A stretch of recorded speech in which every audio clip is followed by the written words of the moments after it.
மனோஜை சிக்க வைக்க ஸ்ருதி பண்ண விஷயம், ஒன்று சேர்ந்த குடும்பம், விஜயாவுக்கு வரப்போகிற ஆப்பு.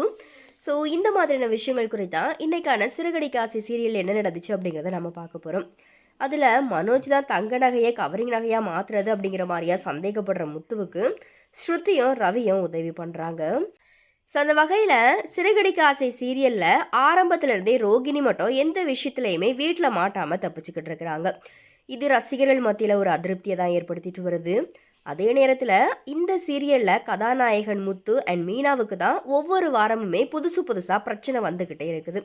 ஆரம்பத்தில் எல்லாருமே முத்துவை தவறாக புரிஞ்சுக்கிட்டு திட்டுவாங்க. கடைசியில் முத்து மேலே தப்பு இல்லை அப்படிங்கிற மாதிரியா முத்துவே நிரூபிப்பார். அப்படி இல்லைனா முத்துவுக்காக மீனா பல போராட்டங்களை தாண்டி தன்னுடைய கணவர் மேலே தப்பு இல்லை அப்படிங்கிறத நிரூபிப்பாங்க. ஸோ இதுதான் ஒவ்வொரு வாரமுமே நடந்துக்கிட்டு இருக்குது. ஸோ அந்த மாதிரி தான் போன வாரத்தில் கூட மீனா வேண்டாம் அப்படிங்கிற மாதிரியா கழட்டி கொடுத்த நகைகளை வச்சு மனோஜ் தான் ஏமாந்து போன அந்த 4 லட்சம் கடனை அடைச்சிருந்தாரு. ஆனால் மீனாவும் முத்துவும் திடீர்னு அந்த நகைகளை கேட்டதும் மனோஜ் கவரிங் நகைகளை வாங்கி கொடுத்து சமாளிச்சிருந்தாரு. ஆனால் முத்துவும் மீனாவும் அந்த நகைகளை நகைக்கடையில் கொண்டு போய் கொடுக்க அவங்க கவரிங் நகை கொண்டு வந்திருக்கீங்க அப்படிங்கிற மாதிரியா சொல்லி முத்துவன் மீனாவை போலீஸில் பிடிச்சி கொடுக்கறதுக்காக போனாங்க. பட் அங்கே இருந்து வெளியே வந்த முத்து நடந்த விஷயத்த அண்ணாமலை கிட்ட சொல்லலாம் அப்படிங்கிற மாதிரியா சொல்ல, அதுக்கு மீனா இப்போ வேண்டாம், பாட்டியோட பர்த்டே ஃபங்க்ஷன் எல்லாமே முடியட்டும், அதுக்கப்புறமா சொல்லிக்கலாம் அப்படிங்கிற மாதிரி சொல்லியிருந்தாங்க. ஏற்கனவே அண்ணாமலை முத்துவை பல இடங்களில் நீ அமைதியாயிரு, எதையுமே எடுத்தோம் கவுத்தோம் அப்படிங்கிற மாதிரியா முடிவு பண்ணாத அப்படிங்கிற மாதிரியா அறிவுரை சொல்லியிருக்கிறாரு. அதே போல் இப்போ முத்து 2 நாட்களாக அமைதியாகவே இருந்தார். ஆனாலும் பாட்டியை இன்னைக்கு ஊருக்கு அனுப்பி வச்சதும் நகை பற்றி அந்த விஷயத்தை பார்த்தீங்கன்னா வீட்டில் பேசியிருக்கிறாரு. அதுக்கு விஜயா, நீங்கள் கழட்டி தந்த நகையை தான் நான் உங்ககிட்ட தந்தேன், அந்த நகை எப்படி மாறுச்சுன்னு எனக்கு தெரியாது, ஒருவேளை நீங்கள் தந்ததே கவரிங் நகையாக தான் இருக்குமோ அப்படிங்கிற மாதிரி போய் சொல்கிறாங்க. இந்த நிலையில தான் நாளைக்கு அப்படிங்கிற மாதிரியா வெளியான வீடியோவில் ரவி வேலை செய்கிற ஹோட்டலில் முத்து, மீனா, ஸ்ருதி இந்த மாதிரி 4 பேருமே இருக்கிறாங்க.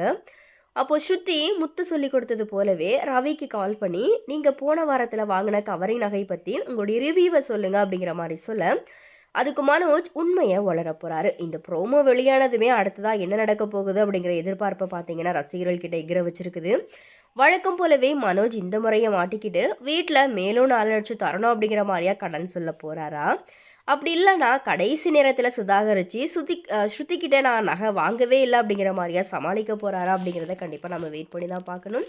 ஸோ இந்த முறையும் மனோஜ் வந்துட்டு தப்பிச்சிட்டாரு, விஜயாவும் தப்பிச்சிட்டாங்க. ஸோ ஒருவேளை இந்த பழி முழுக்க முழுக்க முத்து அண்ட் மீனா மேலேயே மறுபடியும் விழப்போகுது அப்படிங்கிற பட்சத்தில் கண்டிப்பாக இந்த சீரியல் பார்க்குற ரசிகர்கள் வந்துட்டு பயங்கரமாக கோவப்படுவாங்க. பிகாஸ் தொடர்ந்து இந்த சீரியலில் பார்த்தீங்கன்னா முத்து அண்ட் மீனாவுக்கு தான் அடி மேலே அடி விழுந்துட்டு இருக்குது. அவ்வளோ பொய் புத்தலாட்டங்கள் எல்லாமே பண்ணிட்டு வர விஜயாவை பார்த்தீங்கன்னா இயக்குனர் வந்துட்டு தொடர்ந்து காப்பாற்றிட்டே வராரு. ஸோ அதனால் இந்த விஷயத்துலேயும் அதே போல் முத்து அண்ட் மீனாவுக்கு இது எதிராகவே முடியும் அப்படிங்கிற பட்சத்தில் கண்டிப்பாக இந்த சீரியலை வெறுக்கிற ரசிகர்கள் அதிகமாவாங்க அப்படிங்கிறதுல எந்த ஒரு டவுட்மே இல்லை. ஸோ என்ன நடக்க போகுது அப்படிங்கிறத நம்ம